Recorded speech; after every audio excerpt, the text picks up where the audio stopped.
Hi everyone and welcome back to Surviving the Quarter Life Crisis. As you can see, I'm in a totally new setting today and it's a gorgeous one, if anything.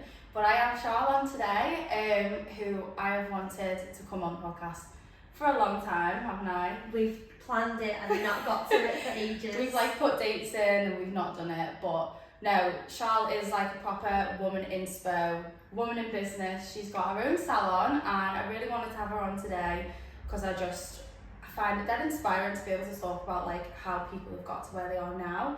And yeah, we've been chatting shit for the last hour anyway, really, haven't we? So probably start. Yeah, we've been just basically procrastinating.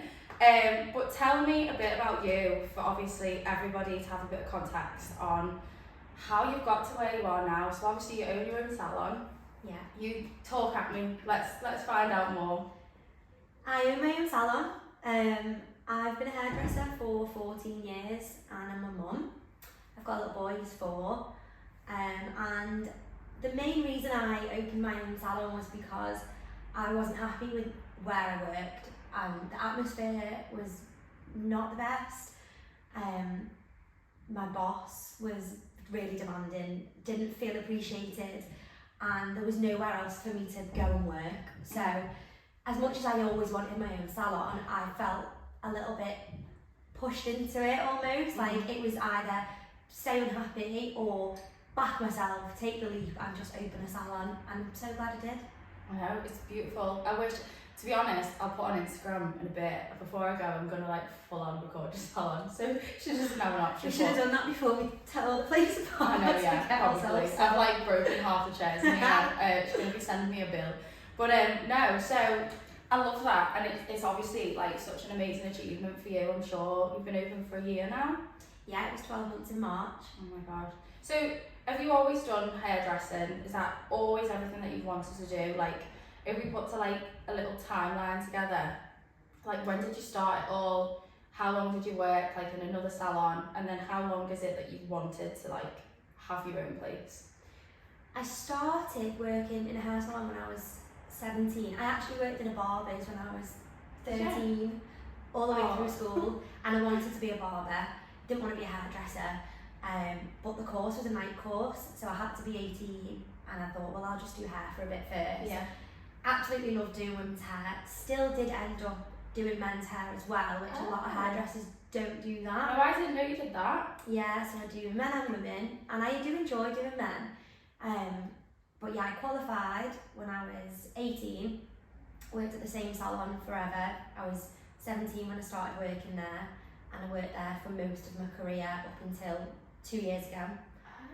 I was an apprentice, worked my way up to the point where I was one of the most senior levels in the salon, price-wise, and experience-wise. And just got to a point where I thought, it's time. The way you think, oh, by the time I'm 30, 30 is always this number. Oh my God, when you're younger, you think 30 is just the age where you'll have everything, all your shit together, basically. I thought I'd be married, planning to have a kid by now, and yeah. It's just, I always used to look at people who, even my cousins, for example, because they're all a bit older than me, I'd look at them and be wow, you're 25, you've got everything together, I expected to be a fully grown adult by that point. And I still don't feel like a grown No, I don't either. I'm okay, well, I can't really look after myself at the moment, so how would I look after a child? Yeah. But yeah, it always feels like the milestone, doesn't it? It's when you're gonna have everything together. And you get there and you're actually. Yeah, and I always said I was gonna do it before. By the time I'm 30, I'll have my own salon, is what I used to always say. Yeah. And I think if my work life had been a little bit happier as how it used to be when I was there, I might not have took the plunge. But I thought, you know what? No, it's actually speaking to my cousin.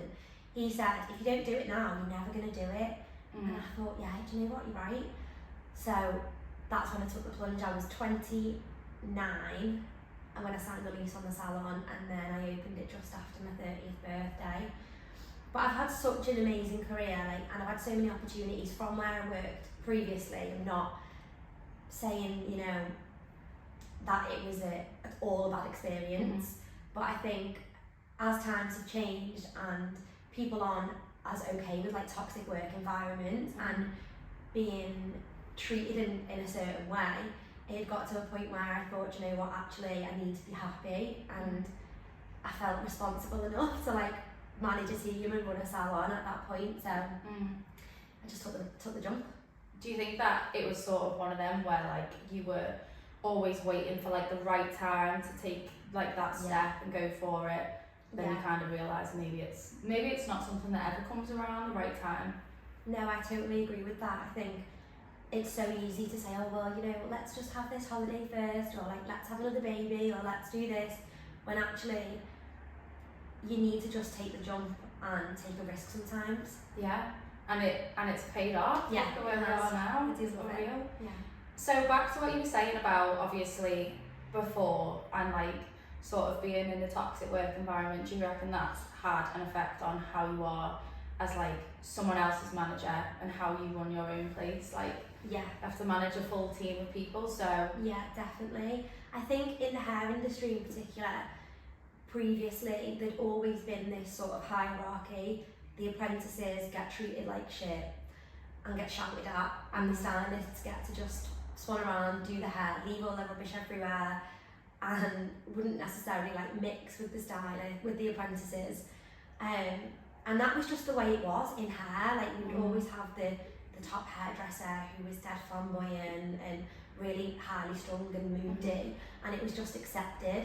And when I was managing the apprentices, there was a lot of pressure on me to be like really hard on them, and you know, this isn't acceptable, you can't do that. And the way that they were giving the feedback from my boss, our salon owner, wasn't the way that I wasn't comfortable with it. But I was just sort of pushed into, this is how you have to manage them and this is how you're going to get the best out of them, and that's how I was treated. I was going to say, it's quite ironic, isn't it, considering like you'd assume everybody's been in that position themselves, so they would want to be better, knowing what it was like, knowing that it was a struggle. Yeah, and that's what I'm trying to like advocate for. Advocate? Yeah, that's the right word. Advocate for now, because it's like almost like you've got to break the cycle, rather than saying, well, that's how I was treated, so that's how you're going to be treated, and going on like that. Nothing's ever going to change. So taking a step back, and especially I think being a mum, I sort of thought, it was when I come back off maternity leave, and I thought, if this was my child and they were being treated like this and working in this kind of environment, how would I feel about it? Yeah. Like, coming to work and crying in work is not okay. No. And when it gets to that point, that's when you've got to sort of take a step back and think, do you know what, actually, I'm not okay with this, just because it's the norm in the industry. I don't want to play a part in it anymore. No, and you can have that power to sort of break the cycle, can't you? And really like be kinder to people. I think as a whole, society's like sort of gone off this tough love is the best way of getting things out of people. Yeah. When really I think we've all sort of like adapted and realised that being kind to people and having that effect on them is probably the best way that you can push them to like being the best that they can. Yeah, so, I totally agree. So how many people do you actually manage, and like what's your opinion on like sort of keeping that? Do you reckon it's important like to have a work-life balance, or? Yeah, definitely. I think in this industry, a lot of people are burnt out because they think, I've just got to do X amount of clients in a day, and if you're not booked out back to back, then you know you're not successful. And it's normal for hairdressers to like not have a lunch break and work 12-hour days. Crazy. Yeah, it's crazy. And I think it's really important to make sure that you don't get burnt out, because if you don't have that work-life balance, what ends up happening, you end up just resenting your job. And not only that, I think with managing a team, there's 5 of them, people have things going on in their life that it's okay to say, oh, just leave it at home, but our job is quite an emotional job, you know, it's emotionally draining, you're talking to people all day, every day. You can put so much to the side, but if you're just working all day, every day, back to back, no breaks, not feeling appreciated, how can you then have that empathy and have that connection with your client if you feel like your own life is a mess, you know? Yeah, 100%. I mean, I know whenever I'm like going to have any of my appointments, I will spend that full hour just fucking, if I don't talk, then you'll know I'm like really not feeling it. Yeah. But most of the time, because you do build up that like friendship, don't you? You're always sort of like having a catch up, and I always feel good like leaving an appointment like that. But I do often think like if I had to sit there all day every day, or like be doing my job and be having these conversations, I'd have no energy left. Yeah, like, it's a lot. And I think it must be a lot of pressure, like in any job really, but especially in one where like it's important to like maintain that relationship with the client as well as doing the job, to like actually be on your A game and like have that constant like socialness about you. I know socialness is not a word. I can't Yeah, think of but it. it's like your social But it's like your battery. social battery, like mine's gone after like a couple of hours. So how Yeah. do you do a full day of like? I think a lot of it we do just genuinely enjoy Mhm. talking to people, and Yeah. you do get that connection with your clients where you want to hear about the holiday that they've just been on, or like their daughter's getting married, or you know they're about to have a baby. And most of my clients, I've looked after them for 10 years, so it for me it is like just catching up with a friend, but it is also very draining, you know. Yeah. And I think that's the difference between having an amazing hairdresser that you love and you come back to for a long time, to having someone that you might go and see 1 or 2 times and you don't always feel that connection with them. And it's not so much like on that first appointment you kind of know if you're gonna like instantly click with a client, and they're much easier.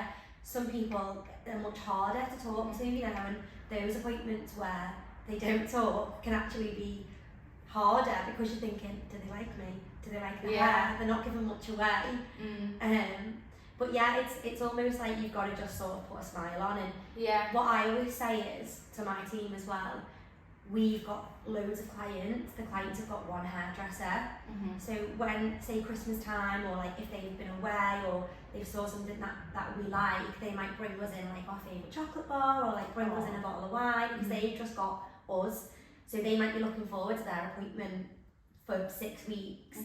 If they come in and we're just like, oh, hi, because we're drained, they're going to feel like they're not getting the full sort of service, I think. Yeah, 100%. And I think for anyone listening who, even like someone like me, it kind of put into perspective that, you know, the effort that it must take for like your hairdresser, or even someone who does your nails, anybody who's like having that appointment for you, like it just puts it into perspective, I suppose, from hearing it from your side of things, not just the client who comes in and is used to always getting that like full service. It's like there must be a lot of effort behind it, but I suppose it's natural at the same time, which is, I think, thinking about it from your perspective, and if there's anything going on, you know, it just is nice to hear how much you really like value your clients and always giving them that like full service.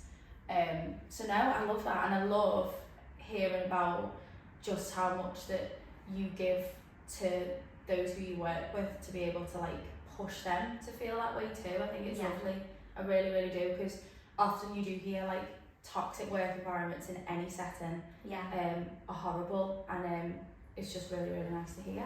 I think actually, like, just to touch back on why I did open the salon, that was when I realised I was actually like miserable in work, and I could tell it was coming out in how I was interacting with my clients and how I was going about my day.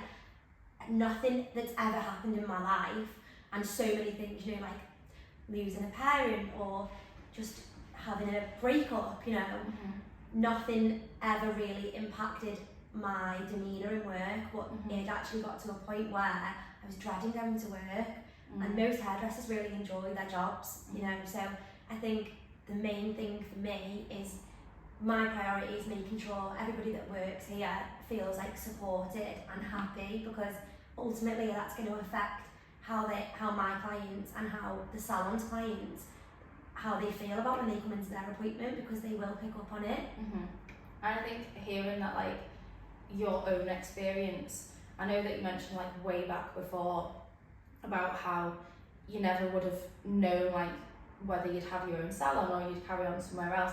suppose it just shows how important every stage of like your journey is really, because if you hadn't gone through all of those things yourself, you might not have known how important it was to be able to treat somebody else in a right and respectful way.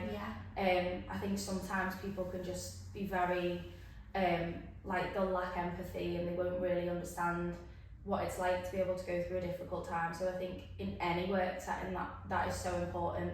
And you actually like really made me think then as well when you were talking about how it can come out in like your everyday, like there could be stuff that's going on outside and you might not realise just how much it's having an effect like on your everyday work. So now I absolutely love that.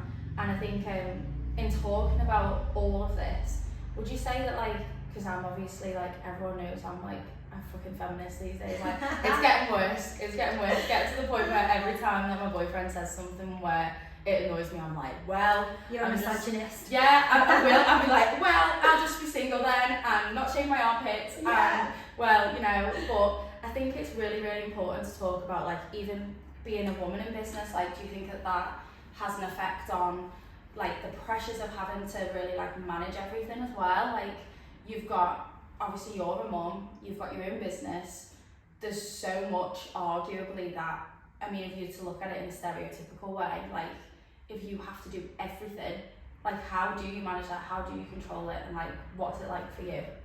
Yeah, I think there's a lot to be said about any woman that works full time, that's a mum, you know, and people, you know, there's loads of memes and stuff on the internet saying, oh, start your own business, they said, like I started my own business to not work 9 to 5 and now I work 9 to 9. It doesn't ever stop, but I find ways to sort of try and prioritise different areas, and you know, one week my focus might be on Leo and the family, say if he's starting a new club or you know there's something going on at nursery, this business might take a little bit of a step back for a week, and then there'll be times like at the minute it's award season, so normally when I'd go home I would make sure that I spend a little bit of time with Leo, eat our dinner, put him to bed, but I had to pass that on to Tom a little bit, like this past couple of weeks to a month, because I've had to focus on that in my spare time. And I think for me it's just making sure that everything gets 100% an equal amount of time. And I'm lucky because some dads aren't very hands-on, whereas like Leo's dad, he is hands-on. I work late most nights, so he makes dinner most nights. He picks them up from nursery because although we're both self-employed, I'm here doing her, so I can't just be like, I'll be back in 20 minutes, I'm just going to go and do the nursery run. So I think, yes, it is a lot, but having support from people externally, for me, that's just something that I'm really grateful for, and like my mum as well. Mum helps me loads, and I couldn't do it without them. No, I love that, and it's so nice to hear like how like understanding everybody is of like having, you know, even childcare, for example. Like I know there's some people who would really struggle to be able to like manage, juggle a business around being a mum. I suppose like, do you have any advice for anybody, whether it's somebody who's a mum or someone just starting out in business, like if you wanted to like take that step and it's like scary, like what would you say to somebody like that? I think the biggest thing is planning and thinking about all eventualities. What will happen, say if someone's going to open a salon, you know, can I afford to maybe not be busy in the beginning? Do I have the time? How important it is to them, you know, for some, I knew that fly was going to come back. You see it earlier. I've been trying to get out. Oh, it's doing the circles. We'll just have to. I hate flies. They freak me out. They don't feel sick. We'll be. At least it's not a spider. Yeah, that's true. Yeah, so I think before you go into it, you need to decide like if it's really what you want, because I think it's easy to say, oh, you know, I want to have my own business and I want to be my own boss, but thinking about why you want that, because if you want it for time freedom, that's not the right reason, because it's not, you know, for the first 3 to 5 years, I can't imagine me being able to say, oh, I'm going to take a big step back from the business because it's my baby and I've got to nurture it. So all of those extra hours and stuff that I put in, to me, is worth it. But you know, it might not necessarily be like that for other people. So I think just before you go into business, you need to just think about why you're doing it. Yeah, and maybe not be always looking at it with the goal of getting to that point where maybe you do have a little bit more time. Because I know if we just talk about business as a whole, I can't speak about it because I've not got all that experience that you do. But even in general, listening to you say that, as like someone like me who maybe one day does want to have a business with no idea what it's going to be, but I think a lot of people will go into a business idea thinking, okay, I'm going to get to this place where it's going to be so much better for me than being in another job, because as you say, like time freedom, for example, I think you're always looking ahead for a goal rather than doing it for the reason of what it might be like on an everyday. Yeah. And like even what you said, I know you're always like busy and stuff, and did you ever sort of go into it with like having a vision of how things could be, like giving yourself a different life, or was it always like, I just want to enjoy it every day for what it is? I think it was a bit of both. Enjoying like the ride is a massive part of it, you know, because 100%. that's going to be your life. It's going to take a while before you get to a certain point, if you even get there, you know. So for me, my goal for the business was to come into work and be happy to be at work, and to help other people be happy at work. The money side of it it's a bonus, you know, but as well, most people that have got a business will know you're just constantly reinvesting the money back in anyway, you know. So I probably don't really make a ton more than I made before, but I know that it's for me and it's building something, and it's building a culture, and hopefully the hairdressers that are coming through my salon won't have those sort of previous influences that a lot of hairdressers my age have had, which will have a positive impact like on the industry as a whole. Yeah, definitely. So we're going to move on to sort of social media, because this is something that we had like a really big discussion about before, and the impact that it can have on your business. I was saying, I don't know how Charlotte manages to post like all the time whilst running a business. It seems like a completely different, like running the Instagram page, running a TikTok, everything is like a job in itself. So would you say that that's had like a big influence on how your business has progressed? Like, what is it like for you having to do all that posting, keep on top of it? It is a lot. Like it is a bit of a full-time job. In the beginning, I was so sporadic with my social media, and I'd sit there sometimes looking at my phone thinking, what am I going to post? Don't know what to post. But right from the beginning, I knew that Instagram was going to be like a massive tool for us in growing the business. I think for our age group specifically, it's like a shop window. You know, you look and think, oh, it looks like good vibes in there, the hair that they do is really nice, and it gives me an opportunity to show our business for free. So I stopped looking at it as a chore and just started looking at it as a tool to use to my advantage. You know, it was working. I was working for the Instagram to begin with, so I had to just sort of like shift my mindset and think, actually no, how can I make it work for me? So starting off with 3 hairdressers and 3 empty columns, needing to like fill them all, the first thing I thought about was, what would I be looking for in a social media, on social media from a salon? You know, how can I show exactly what we're about? And as soon as I started looking at it like that, it became a lot easier. I love that perspective from you. Like, even just as a whole, like social media, like I find it really hard even posting on mine, and I think what you said about that perspective really can just like make that shift in you enjoying it rather than thinking that it's something that you have to do.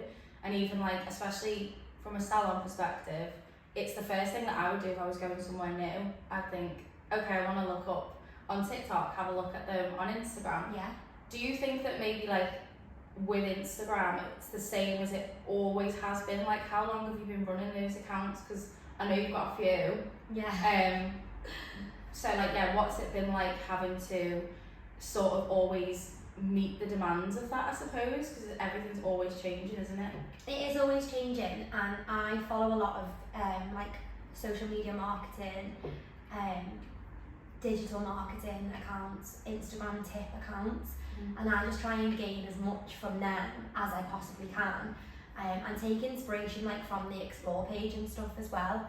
But I think the main shift that I had between like my own hair social media page and the salon's page, it shows because on my own hair page I was promoting myself as a hairdresser, and then on the salon's page I was promoting the team and myself as a hairdresser, but I was talking to sort of a wide audience, whereas on my own hair page now, because I'm so busy, I don't need to sort of gain any more clients for myself. My priority is filling up the team to their like max capacity in a healthy way, not in a back-to-back no lunches way.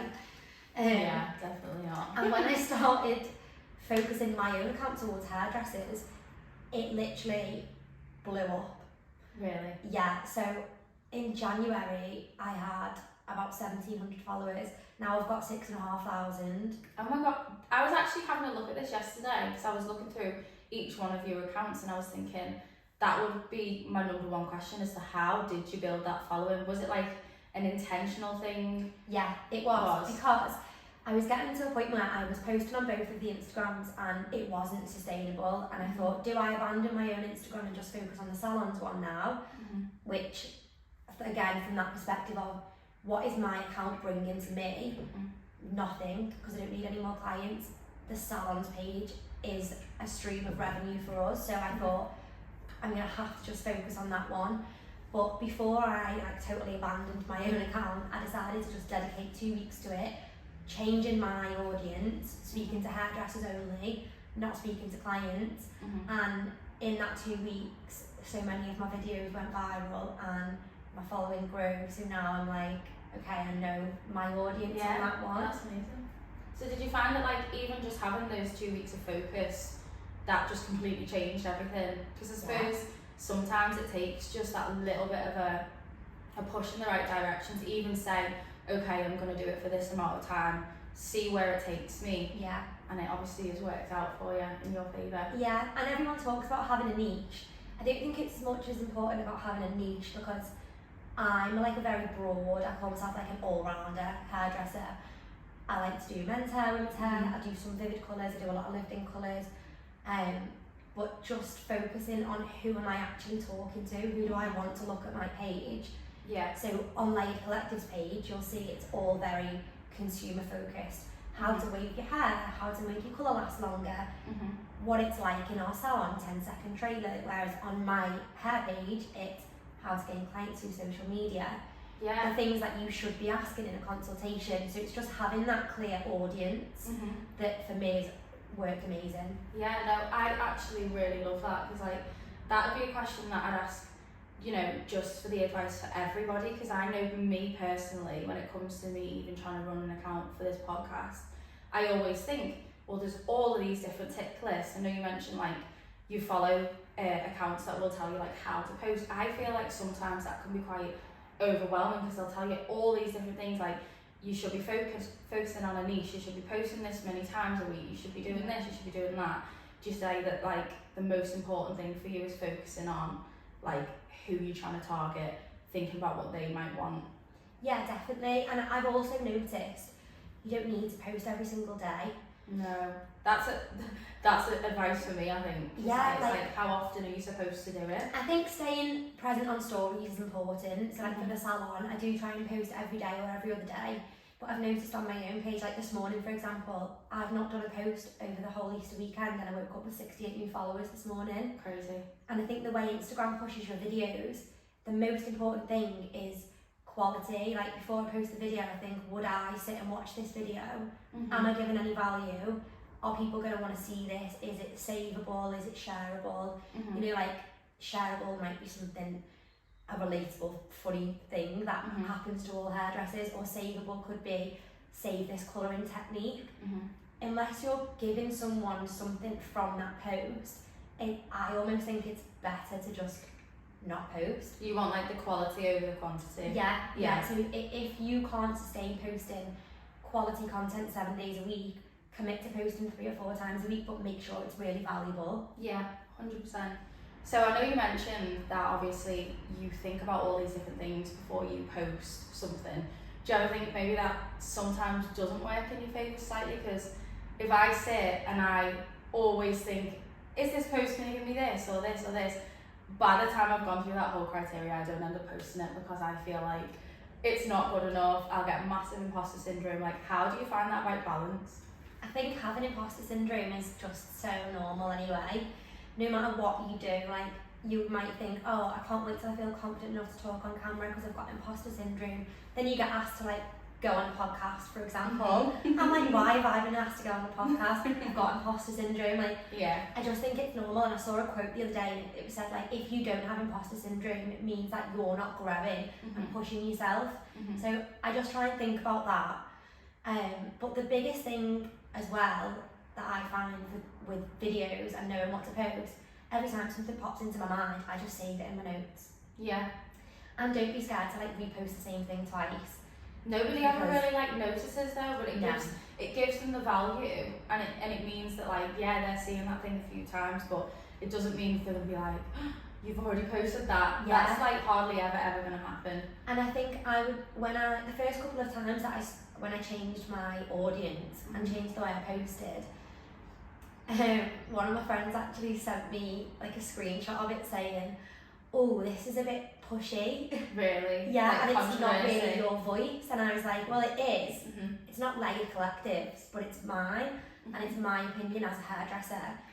It's okay for that to change though, isn't it? Like, yeah. It doesn't have to always be the same thing or what one person would expect from you. Yeah, 100%. And I think having that imposter syndrome of, God, I'm going to post this tip now saying this is what you should be doing. Other hairdressers in Ellesmere Port might look and think, who does she think she is? But no, I don't care. No, and you shouldn't. You really, really shouldn't. Do you think as well, like with posting and stuff, that it puts you in a position of like comparing? It's on the mic. You probably hear it. Like, do you ever find that you compare yourself to others a lot more by being so present on social media, or does it just come from like a more healthy perspective of, I'm putting myself out there as like a girl's girl, like I want other people to be able to learn from this? Like, what is social media like for you from that perspective? I do think it's really easy just to compare yourself to people. What I've stopped doing is being like a consumer on Instagram, because the more you go through and the more you look at other people's pages and compare yourself to other people, the more imposter syndrome you get, and the more it's like self-doubt you get, because you will just be comparing yourselves to these huge accounts and thinking, well, oh, their hair looks so much better than the one that I've done, or their ideas are better than mine. But I think it's stressing me out. Or even like, I suppose for me, I know like having a podcast, I'm like, well, there's so many podcasts out there. For you, it could be like, well, there's so many other hairdressers like in my area. Yeah. How do you like battle getting past that and just being confident in what you do? I think for me, there's enough clients to go around for everyone. There's enough Instagram followers to go around for everyone. You're not going to be everyone's cup of tea. So whatever I'm happy with and whatever I think I want to put out is what I will put out, and what the vibe that I will put out for the salon. And if people want to come to us, amazing. You know, I'll do all I can to attract those people to us that are the right people. But you're always going to have people that don't agree with what you're saying, or people that look and think, oh, they're a bit expensive, or you know, they seem a bit. I don't think anyone would ever think we seem a bit stuffy enough ourselves, because we're really not. I don't get that impression. But people's opinion. What I'm trying to say is, people's opinions, they've got their own right to have their own opinion. So like, don't take it to heart. You know, if someone doesn't like you, it just means that you're not for them. You know, they don't have to follow me. If they don't want to follow me and watch my videos, then that they don't have to. I'm taking just so much from every word that you're saying, because like, this is genuinely like, for anybody who wants to get started in social media, anything, I think people's opinions are something which can hold you back so much. And then you might look back in years to come and be like, if I'd just done what I wanted to do without fearing what other people might think, like even with this podcast, like wanted to do it for years, like I probably would have just gone for it. And I know you post a lot around like all of that as well, and wanting to just, you know, put yourself out there. Like other people can think what they want, but that doesn't mean that it should stop you from doing what you want to do. Yeah. And I think for hairdressers as well, there's a lot of like really big accounts that make people feel the pressure to post all the time. But if you're booked and busy and social media is more of a chore for you because you don't actually need to gain anything from it, that's also fine. You know, like not everybody has to have a big presence on social media.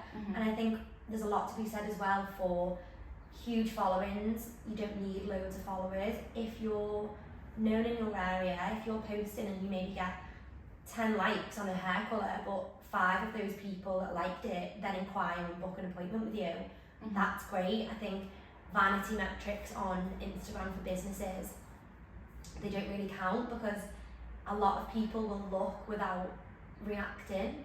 So rather than letting yourself get burnt out thinking, you know, I have to post these perfect before and afters, whatever you've got in your camera roll, just post it, you know, and try and attract your clients that way rather than just thinking in my head my feed needs to be full of like amazing before and after pictures. Yeah, no, 100%. Moving on to sort of like, because we were talking earlier about how you enter like a lot of awards and stuff, would you say that, you know, when it comes to like social media and stuff, would that have had any effect on what you either enter yourself in for? I know we were talking earlier about like PR and stuff. Like, do you think it's important for people who want to succeed in their career to enter these competitions? Like what has it been before that you've done? Like, just talk at me about everything that you've done. I've done L'Oreal Colour Trophy so many times. I finalised loads of times and won the Men's Image Award in 2017 or 18, and that was amazing, and that did open loads of doors for me career-wise. I ended up educating for L'Oreal for 12 months, teaching my own cutting course because it was for the men's image, it was a men's cutting and colouring course. So it definitely does have its rewards, and I think, again, just thinking about what you want from it. You know, if you just want to be booked and busy hairdresser in the salon, you don't necessarily need to enter as many awards as somebody who maybe wants to go into education or somebody who wants to get featured in magazines. You know, it all sort of depends what you want, but for me, you know, I want to educate, I want to share what I know, so entering awards for like the recognition and the exposure is important for me, and as well for the salon. Like my why for entering the salon into awards is totally different from my why for entering myself into awards. For the salon, you know, it's worth it because we can talk and shout to clients about how we've won best salon, for example. Yeah. But then for me, I want to enter the British Hairdressing Business Awards as recognition for myself. Yeah, no, I love that, because I've never ever really thought about that sort of side of hairdressing before, because I know that you've entered into awards before, and I think that is amazing, like your whole sort of story behind that, but it's not something that I would first off the bat think that like hairdressers do, so I find that like really, really interesting. And I suppose like from your own experience of doing that side of things, like we were talking about sort of like PR agencies and entering awards, do you think it's important to have help from a PR agency when it comes to entering? This is something that's a bit of a like controversial. Yeah, a bit of a controversial topic for me, because just like a little mini story. So when I entered the It Girl with Creative Head, the It List Awards, we had to write an entry based on ourselves, everything we've achieved in our career, and put it into some sort of book. This was 2019, so although social media was a thing, it wasn't like a digital entry, it was a physical entry. So I wrote this book, sent it to a publisher, got it made, sent it off. That was my entry. I literally did it all on my laptop. And I was totally unaware that people used PR agencies to write their entries. Yeah, because I would have never known, like, hence when we were talking about it. We were talking about it a bit before, and I was like, oh, well, I didn't understand that was anything that you could do. Yeah, so. And neither did I. And I think for smaller smaller salons or people that don't have like a huge budget behind them, when they find that out, it can be really disheartening. So I got to the final and the girl that won, she deserved it, it was amazing, but she credited the PR agency. So I turned to my boss at the time and was like, why is she crediting them? And he said, oh, well, they will have written an award for her. And I just think, yeah, she's done everything that's in that award, but it's not from her own voice, it's not from her own words, you know, and the time it takes to write these award entries. I think if you've had a PR agency write your award, that should be something that you have to declare upon entering. Because it's definitely not the same, like how you just described it to me. It sounds, I mean, without going too controversial, it sounds very inauthentic. It's almost like somebody's written like your assignment for you. Yeah. Like, I know, and I know that so many people do it. And I have actually considered it this year because I thought, well, what chance have I got against somebody who's paid someone who doesn't write awards for a living? Yeah. Versus little old me who's not really sure what the judges might be looking for, if they've got tick boxes that say that have they covered X, Y and Z. I don't know all that, so a part of me and a friend of mine as well who's a hairdresser, we had this big conversation, like a part of me just wants to boycott it and be like, no, I'm not doing it because it doesn't seem fair to me. But then there's that other part of you that you need that validation and you want to enter because I want to go to the awards and I want to have a little bit of the limelight. And to me, winning awards has always been a big part of my career, so I kind of base my like successfulness on winning stuff. I'm really competitive. But yeah, I think this should be a wider spoken topic and people should be more open about if they've used a PR agency to write their award for them.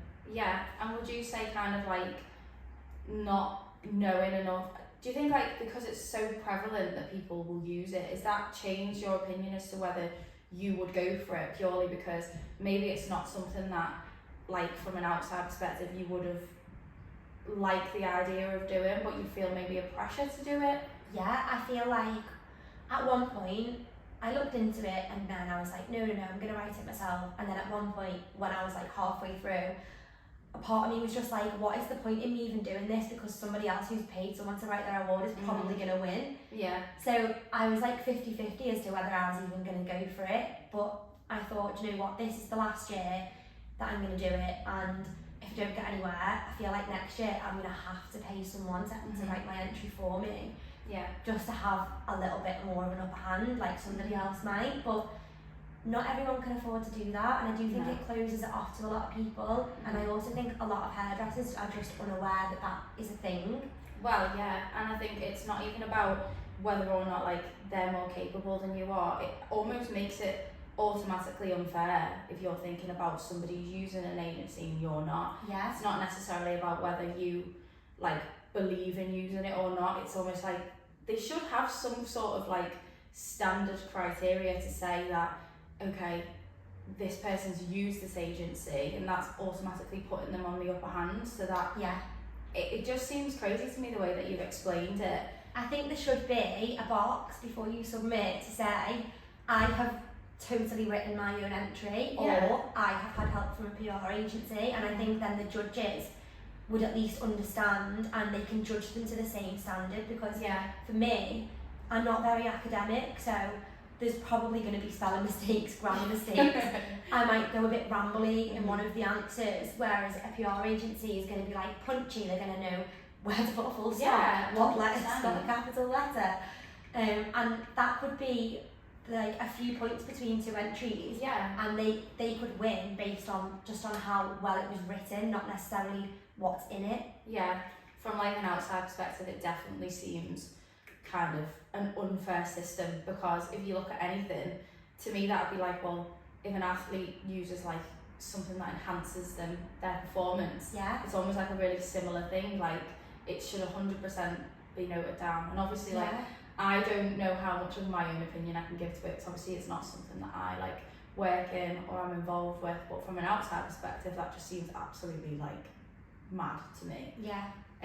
But also, again, like you said, an unfair advantage just for maybe like having money or having more exposure. So it's not really like a more like talent-based thing. It doesn't mean that you'd be like less like able to do things than they would be to like earn this Yeah. award. But no, that is super interesting. I know it's something that we wanted to talk about. So what's like next for you with like competitions? What have you got on the plans? Are you allowed to like talk about it? Or Yeah, I am allowed to talk about it. I've entered the L'Oreal Colour Trophy again, even though I said last year I wasn't going to enter it. But yeah, I've you did entered, so well though. Like you Yeah. did so well. last year when we went, we were a little bit disappointed for like a few different reasons, but we all finalised, myself, Shay and Andy, so we had 3 entries in the final when we've been open for like a few months, so that was unreal. Amazing. And yeah, I just last minute submitted an entry for that in the men's category for me and Shay. So we'll be hearing about that in a couple of months. And then the business awards are the big one for me this year. So I've entered British Hairdressing Business Awards, Best Independent Salon, Best Manager. And I know that sounds really No, great. you have to. You sound like the best manager to me, so I will 100% say you should do that. Thanks. And I've entered the Creative Head Awards for Independent Salon and Best Salon Experience. And the Pro Hair Awards, Independent Salon. So yeah, my brain has been like overloaded with awards at the minute, but the next thing is hopefully to win something. Yeah, 100%. That'd be unreal. And Get a it's like, trophy on the wall. yeah, I think it would go really nice on one of these shelves. Yeah, I Like agree. 100%. But no, it's been like so like inspiring to listen to, because I know obviously like we've met before, I've not really talked through like your whole like career journey and stuff, and I think all rounded like everything that we've spoken about is a lot of people could take advice from that, whether they work in hair, whether they have a salon, anything really. So no, like it's been so nice to talk through, and like thinking about your whole journey and where you kind of started off, is there any sort of like advice that you would give to your younger self? Yeah, I think loads.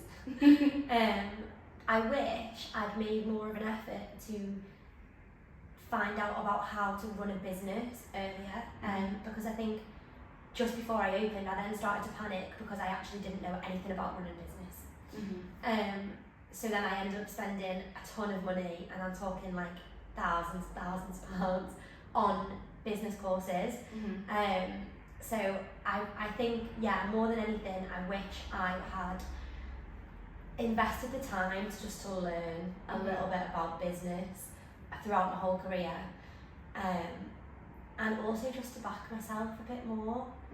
I opened a small salon thinking, oh, what if nobody wants to come to us? And we already need a bigger salon. I know, look at where you are now, like Yeah. it's crazy to think about. And I suppose like even the business side of things, like how would you say to somebody else, like, do you reckon there's another route than spending all this money on all these courses and learning about it? Like how would you go about doing that? Yeah, I think, so for me, I think I was looking in the wrong place for the courses, and maybe got hooked into a few Instagram people. got who are like, influenced. I'm gonna make you £100,000 to download their like PDF. Yeah, file. I know, God. But yeah, I think going to somebody who is just a general business person, or you know, finding just a business course more than something like a salon based one, Yeah. for me probably would have been a better tactic. Just looking at that. I know, for God's sake.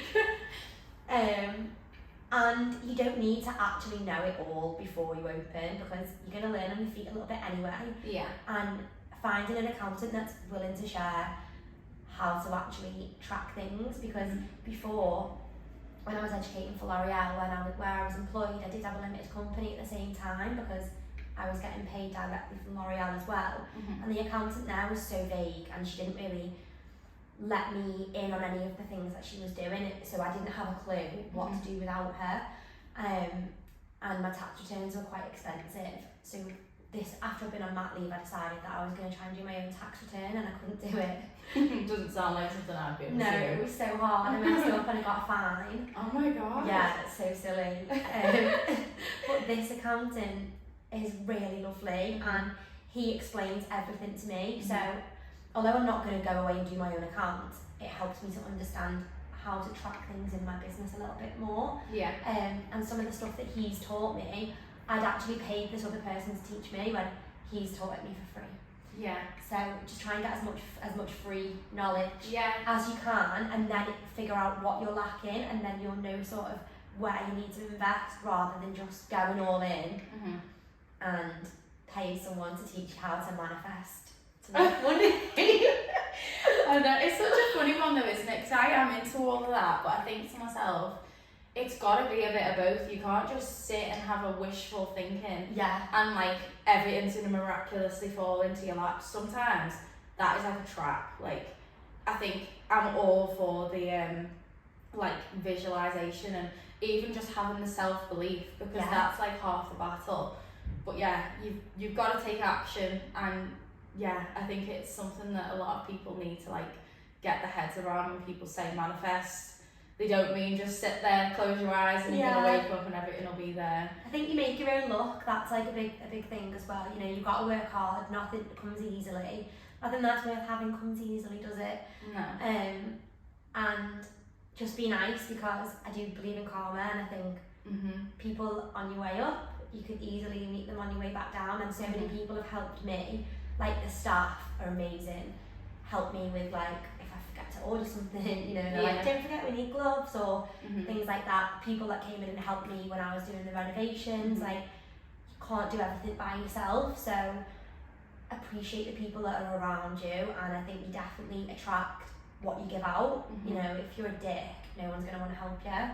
No, but good karma is a very real thing as well. Massively. I think people forget about that as well, you know. I think sometimes people will be very focused on, okay, well, let's just not do anything bad, but they don't think about what good they can give. Yeah. And I think I can really tell, like, from your perspective, everything that you want to give to others must really, really come back to you in an amazing way. But no, I think it's unreal. Like, I will be listening to this myself and being like taking all my inspo. But no, like, thank you so much for coming on. It's been amazing. I feel like genuinely in this episode, all I've done is just like listen and just be like I've waffled on. Take a lot on. No, but it's been great. So for anyone like listening who obviously won't follow you, would you tell everyone like your different like Instagram handles so that they can find you? Yeah, absolutely. So the salon's one is @Laid Collective 2_, and my own hair page is Charlotte_Laid_Collective. And on my own hair page as well, just a little plug, there's a free ebook that you can download. Social media tips, how to gain clients using social media. And there's another one on there which is still really cheap, but it's my secret to adding mini services onto the menu of your salon. So this is something that's actually helped generate so much money for me as a business. I love that. Well, thank you so much for coming on, and for everyone else, thanks for listening. If you really enjoyed it, please share it with somebody that you know, and give us a little like and subscribe. But yeah, I'll see you in the next one. Bye. Thanks.